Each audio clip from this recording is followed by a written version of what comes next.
Estoy orgulloso de haber presentado los presupuestos que necesita mi tierra. Ha pasado el tiempo desde la Dana, y mientras los políticos siguen enfrascados en discursos y promesas vacías, los verdaderos afectados siguen esperando. Las ayudas no llegan, las casas siguen destrozadas, y la vida no se reconstruye con palabras. Lo más triste de todo es que esto era evitable. Sí, se pudo prevenir, pero como siempre, la negligencia cuesta caro, y quienes pagan no están en los despachos. Y la jueza que está investigando la gestión de la Dana sigue tomando declaración a testigos. Para mí era obvio que se podría haber avisado antes a la gente. A primera hora de la tarde Chivaya estaba inundada. Pues ¿dónde va a ir ese agua? Va a bajar para abajo. El geólogo Alberto Martínez Escribano cree que había información pública suficiente para prever la riada en el Barranco del Pollo y para sacar a tiempo a personas de zonas inundables, porque solo había, dice, que subirlas a pisos altos. No puede traducirse en que las infraestructuras necesarias para proteger a la población se frenen por los postulados climáticos más extremistas, como lamentablemente ha ocurrido en la Generalitat, limitando el desarrollo económico que provoca la ruina de nuestro campo o impidiendo que se ejecuten las obras necesarias para evitar catástrofes como la riada del 29 de octubre, la limpieza de cauces de ríos y barrancos y la construcción de presas y embalses. Las lluvias que provocaron la Dana del 29 de octubre no las podíamos evitar, pero la riada sí. Y tenemos que ir a la raíz de qué tipo de políticas han impedido que se lleven a cabo las actuaciones preventivas necesarias para que el Barranco del Pollo no se hubiera convertido en una trampa letal. El Pacto Verde Europeo y de algunas de sus consecuencias aplicadas de manera radical y cómo hemos padecido en la Dana han constatado que los críticos tenían consistencia. El espíritu de proteger el medio ambiente no puede llevarnos a priorizar un malentendido respeto por la naturaleza a costa de las vidas y el desarrollo económico de nuestra tierra. La jueza que investiga la gestión de la Dana en Valencia sigue escuchando a las víctimas, les sigue tomando declaración, le relatan su experiencia con testimonios que son absolutamente desgarradores. Hoy una superviviente de la riada ha explicado cómo logró salvar la vida. Me caí entre los dos coches, yo no llegué a tocar el suelo, el agua directamente me succionó debajo del coche, yo me agarré al motor, a las piezas, no lo sé, no podía más, no encontraba salida. No se veía nada y pensé que me iba a morir. ¿Sabes qué es más peligroso que una Dana? Una administración que no avisa a tiempo, sabiendo lo que viene. La previsión existía. Las alertas estaban, pero nadie levantó el teléfono. Nadie activó un protocolo real. Valencia fue un campo de prueba, y fallaron.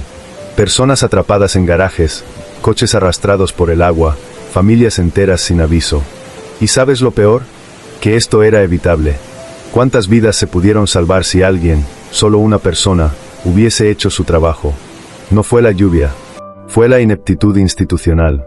Y esta vez, murió gente. Comparte esto si tú también crees que la responsabilidad no puede quedar enterrada bajo el agua. Acabamos de conocer, tras las intensas lluvias que han tenido lugar durante todo el mes de marzo, que los ríos españoles han vertido durante este mes el agua que consume la población en un año, es decir, hemos malgastado las reservas de todo un año. Las intensas lluvias caídas el pasado mes en toda España habrían permitido almacenar más de 6.000 hectómetros cúbicos de agua si se hubiesen ejecutado las más de 100 presas y embalses previstas en el Plan Hidrológico Nacional del año 2001.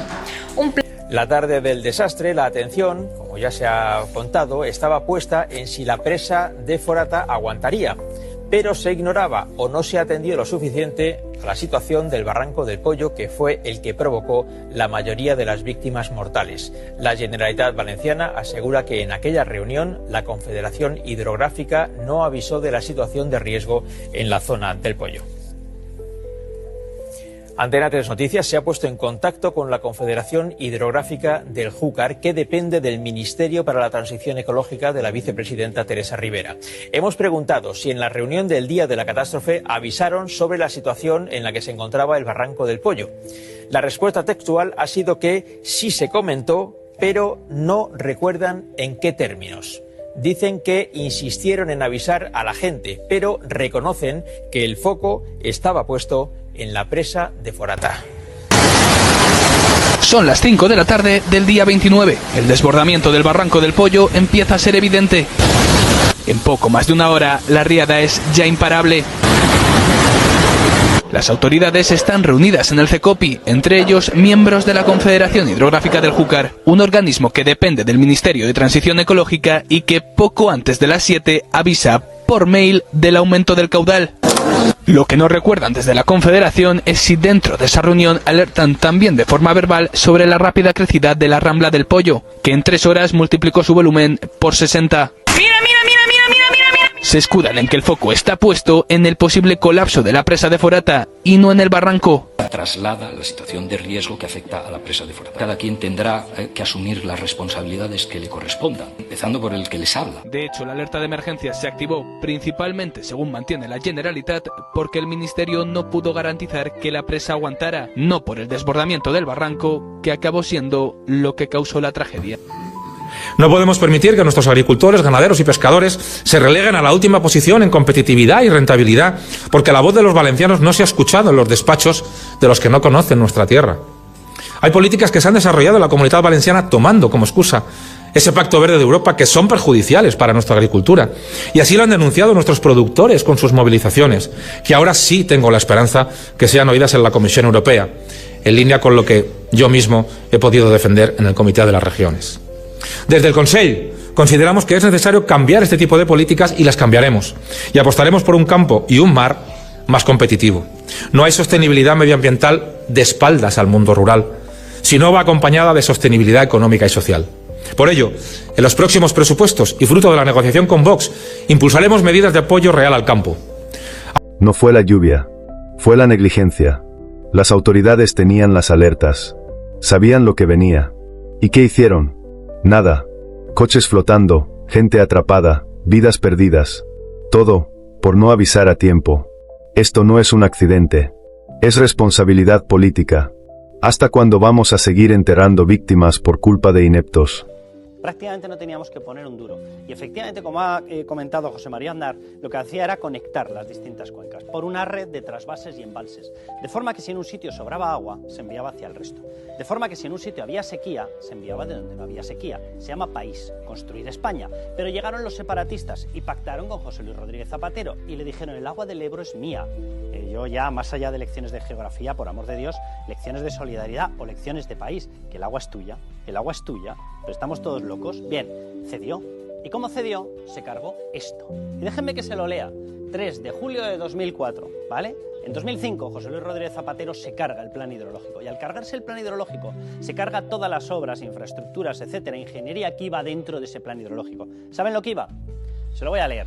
El gobierno anuncia la creación de una presa en Cheste para evitar, prepárense, riadas en 16 pueblos. Bien, la Confederación del Júcar, la misma que ahora no sabíamos si avisaba, no avisaba, hoy aviso, mañana quito el aviso, comandada por Teresa Rivera, la misma persona que estaba ausente por completo haciendo el examen para tener el próximo cargazo de vicepresidenta en la Comisión Europea y forrarse mientras desatendía sus obligaciones en plena riada, que hemos hablado muy poco de Teresa Rivera. Todos los que yo he citado deberían dimitir. Teresa Rivera, por supuestísimo, ¿vale? Continúo. La Confederación del Júcar prevé actuaciones en los barrancos de Pozalet, Saleta y El Pollo, justo el que se desbordó. Cerca de una veintena de municipios ya no mirarán al cielo con temor cuando lleguen las tormentas. El gobierno anunció ayer el plan contra riadas para 16 municipios, que incluye la creación de la presa de Cheste. Vámonos a los municipios, porque les van a asolar, ¿verdad? Catarroja, no suena, ¿verdad? Cheste, no suena, ¿verdad? Torrent, no suena, ¿verdad? Paiporta, no suena, ¿verdad? Massanassa, no suena. Picaña, no suena. Y así podríamos seguir.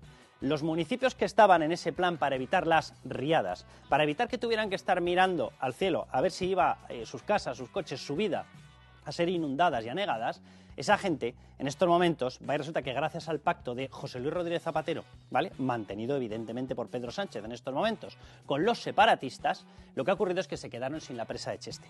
Porque es que había que dejar fluir a la hermana Gota. Pero es que además de dejar fluir al hermano Río, resultaba que había que dejar fluir el dinero hacia los separatistas catalanes. Porque de eso va esta historia. ¿Saben por qué no llegó a estar el ejército antes? Porque los mismos hermanos separatistas dijeron que es que eso no era bueno, porque entonces España quedaba de bien. El centralismo quedaba bien. El ejército quedaba de salvador y la bandera de España que llevan quedaba de salvación. Y eso no se podía permitir. Y entonces había que decirle a Pedro Sánchez que retrasara al máximo la llegada del ejército. Y además, como resulta que son todos muy ecologistas ultra, pues tiene que fluir el agua. ¿Saben lo que pasa cuando fluye el agua y no tienes embalses, no tienes presas? Que el agua pasa por encima de poblaciones. Esto es lo que pasa. Ese ecologismo radical es el culpable en estos momentos de determinadas catástrofes que se están llevando por delante vidas humanas. A ver si nos centramos. Pero por llevarlo a la actualidad, repito, un partido socialista se carga a la presa de Cheste, un partido socialista que comanda las confederaciones hidrográficas no avisa cuando tiene que avisar, y un partido socialista que está pactando con separatistas ha pactado todo aquello que desvertebra a España y que además permite ese ecologismo ultra. Bien, la presa de Cheste, pensada para evitar riadas, estaría construida en estos momentos, pero no lo está porque el socialismo pactó con el ecologismo ultra y con los separatistas.